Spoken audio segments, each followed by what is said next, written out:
চোৰ গ'লে বুদ্ধি, বৰষুণ গ'লে জাপি।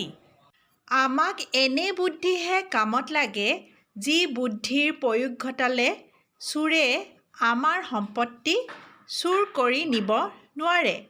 তেনেক্ষেত্ৰত চোৰ যোৱাৰ পিছত যিমানেই বুদ্ধি বা কৌশল প্ৰয়োগ নকৰক, সেয়া মূল্যহীন কথা। সেইদৰে বৰষুণৰ সময়ত জাপি নিপিন্ধি বৰষুণত তিতি যোৱাৰ পিছত জাপি লৈও কোনো লাভ নাই। গতিকে সঠিক সময়ত সঠিক বুদ্ধি আৰু সময়ৰ বস্তু সময়ত ব্যৱহাৰ কৰা উচিত।